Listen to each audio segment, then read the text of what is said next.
What if some of the most brutal murders in modern Italian history didn't come from the shadows, but from people who looked completely normal? Late 1990s, northern Italy. Quiet towns. Tight-knit communities. One of them, Somma Lombardo near Milan. Teenagers spend their time listening to metal music, drinking, talking about boredom and rebellion. Nothing unusual. Nothing alarming. Among them is a group later known as the Beasts of Satan ***. At the time, they were just friends. At the center was Andrea Volpi ***. Quiet. Unremarkable. Not aggressive. Teachers didn't worry. Parents didn't whisper. He blended in perfectly. The group talked about music, society, and feeling misunderstood. Some were drawn to dark imagery, satanic symbols, anti-religious ideas, but in the late 90s, that alone meant little. Plenty of teenagers dressed dark. Plenty talked big. To outsiders, it looked like a phase. But beneath that surface, something else was forming. A shared belief system, a sense of superiority, and a growing fixation on death, power, and control. The first warning signs went unnoticed.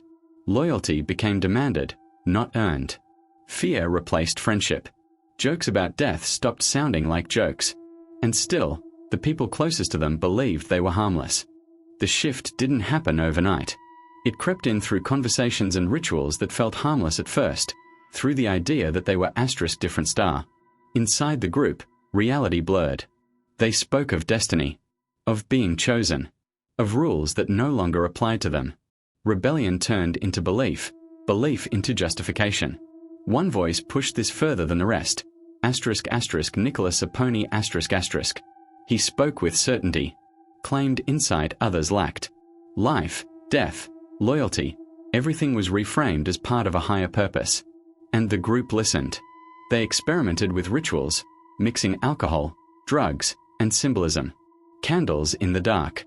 Words spoken with intention. Acts meant to prove loyalty. At first, it felt empowering. Then it became controlling. Doubt was weakness. Questioning wasn't tolerated. Fear became a tool. Boundaries shifted constantly. What once shocked them now felt normal, even necessary. They convinced themselves that sacrifice had meaning. That pain had purpose. That death wasn't an end, but a statement. By this point, fantasies were no longer just words. Plans were forming. And the most dangerous belief took hold. They felt untouchable. The first murder shattered any illusion that this was still a game. In January 1998, two members of the group, Fabio Tullis and Chiara Marino were lured into a wooded area near Somma Lombardo. They trusted the people they were with. These weren't strangers. They were friends. What followed was deliberate and ritualized. The group convinced themselves it was necessary, a test of loyalty, a sacrifice to prove commitment. There was no panic, no hesitation. Afterward, the bodies were buried shallowly in the forest. When Fabio and Chiara disappeared, missing posters went up. Families waited. Friends suggested they'd run away. Police initially treated it as a disappearance. Inside the group, something irreversible had happened. They had crossed the ultimate line, and nothing happened. No arrests. No suspicion. No consequences. That silence was dangerous. The murders didn't bring fear, they reinforced power. Participants were bound by a secret too dark to escape.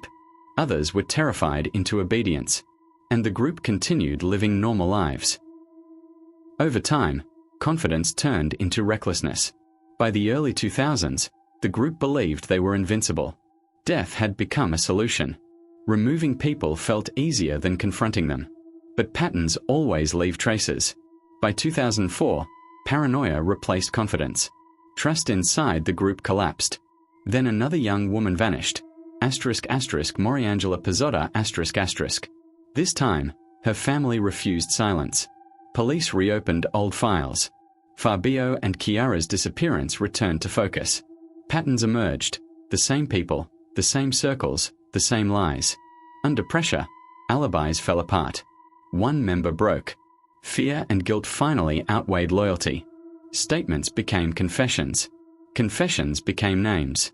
Investigators were led to the forest, to graves, remains, and proof that could no longer be ignored. Italy was stunned. Arrests followed quickly. Ordinary faces appeared in handcuffs. Families watched in disbelief as the truth surfaced. The group that once believed they were untouchable lost control completely. What remained wasn't mystery anymore. It was accountability, and the question that lingers far beyond this case. How easily can belonging, belief, and normality turn into something lethal? When no one intervenes early enough,